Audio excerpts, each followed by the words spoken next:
Okay, welcome to Bounce Around Charleston. May is Mental Health Awareness Month. My guest, Dr. Makilia Keisha Mitchell, wrote a book, The Prodigal Daughter Returns, and we're going to have her talk about exactly what this story means to her. Welcome to Bounce Around Charleston. Thank you. Thank you so much for having me, Mr. Miller. Okay, Dr. Mitchell, tell us about The Prodigal Daughter Returns. So The Prodigal Daughter Returns actually chronicles my story in battling mental health issues. So I was battling depression. So my life pretty much hit rock bottom. So when I realized where my life was and where my life was headed, I knew that that's not the way that God intended for me to live. Mm-hmm. So even being a professional and having everything, I lost just about everything because I wasn't able to process and wasn't able to ask for help when I really needed to. So The Prodigal Daughter Returns actually started as a journal for me because I'm a big journaler. Mm-hmm. But it started as a journal, just kind of detailing and pouring out my soul when, just seeking that help and the deliverance that I needed.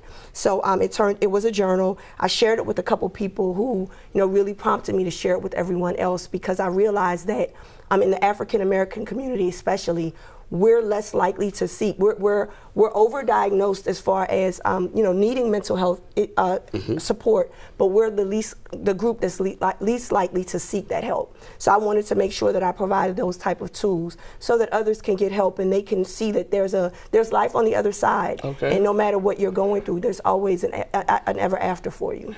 We had a professional counselor on here who once made a statement that counseling is not a curse word. It's not. And why is it then that the person who's in trouble many times is the last person to realize it?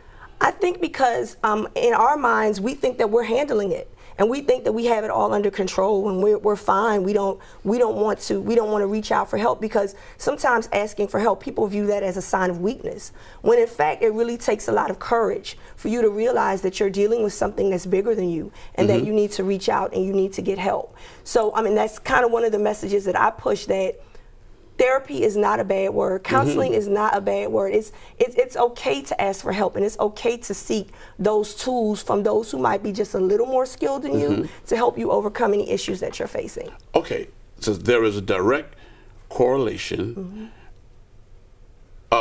and often codependent relationship between mental illness and addiction. Yes. Explain that. So a lot of times, and even we find in the psychological world, in the world of therapy, even when we have patients or we have clients who sought help, and maybe they've received a diagnosis, so they receive a medication that really alters their mood and they don't like the way the medication makes them feel. So then they often result into self-medicating. And so they self-medicate with either alcohol, with either drugs. So they try to make sure that they're numbing the pain, but they're not numbing it in a way that is productive and that will lead to better outcomes. Okay, so then why are African Americans less likely to seek help?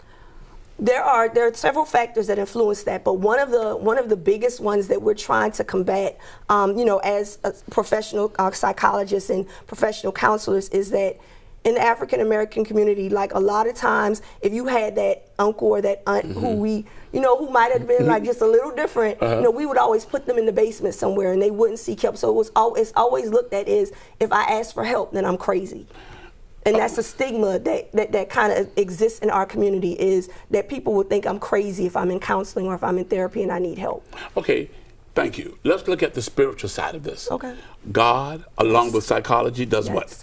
To me, so I often put out posts and put out inspirational messages, and one of the hashtags that I use is success equations. So for me, one of my biggest success equations is God plus therapy equals healing.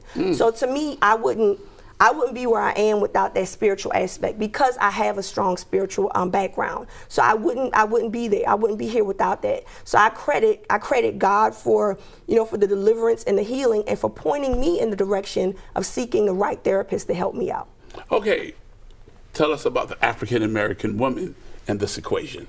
So a lot of times what we're finding in studies and when we're doing qualitative and quantitative research is that there is, and I don't know why it exists. I kind of do know why, because it happened to me. But African American women are always seen as so strong. Like we have to hold it together for everybody. We have to be kind of the backbone in the communities, and we have to be the backbones in our family. So we take on everyone else's issues. We're the problem solvers. I mean, first thing that comes to my mind, I know when something happens to me is I call my mom. You know, and I'm like, well, you know, so we do that. We do that with African American women and our mothers, and we put all of that on ourselves. And even me, I'm not a mother, but I take on everyone else's, you know, and I take it on. And you have to be able to provide an outlet, and we just don't want to seek help. Okay, so when we see something happening, we should not be afraid to confront it. Absolutely not. So tell us some of the warning signs we should look for. When you see a person, I mean, even if you see them and they're smiling all the time, but they're smiling and they're quiet, that's something that you should look, especially if they're a person that you're used to, you know, seeing talking a lot, but they're quiet now. Or you see that, you know, maybe at dinner, instead of having like a glass of wine here, glass of wine there, like it's a whole bottle of wine that they're drinking, and it's occurring every single day. Or you see those people who isolate themselves, so they don't even come around anymore. You know, they may come, you know, maybe they'll come to a couple family functions, but for the most part, they stay away from everyone. So those are, you know, we see the posts and we see the messages that say check on your strong friends, because those are the people who usually suffer and battle in silence. You know, your book is entitled "The Prodigal Daughter Returns." Yes. In the Bible, it talks about a young man who was a prodigal son. Yes. He went away, lived a crazy life, but then one day he came to himself and he returned. Is that your story? It actually is. So in my book, I actually use each verse of the prodigal son, and each chapter is based on a couple of verses. So the chapters are based on the verse. I kind of analyze the biblical principles behind that chapter, and then I start talking about my life and equating it to my life.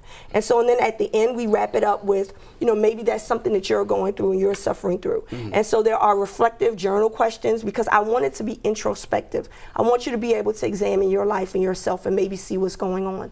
And there are guides to kind of guide you through everything. There are journal questions, there are prayers and affirmations, there are additional scriptures. So it actually is. So I say it at the beginning of the book, I was a prodigal son, but I'm a prodigal daughter, and I'm now returned. And I mean, life on the other side is fantastic. Okay. It's wonderful.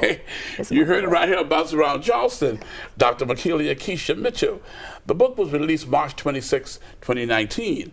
The book tours and signings are being scheduled. And for more information, Dr. Makilia Keisha Mitchell, you can reach her at 301-882-1908 or visit www.thedocmdm.com social media pages, at the Doc MDM on Instagram, at the Doc MDM Mitchell on Facebook. You can find her all those places. Yes, and this is a copy of the book, and so I'm definitely going to present you with one, a signed copy to add to your library. Thank you. And you know, it's on Amazon, so feel free to go on. I engage in dialogue with everyone who I try to impact on social media. So please feel free to reach out if there's anything that I can do to help and assist.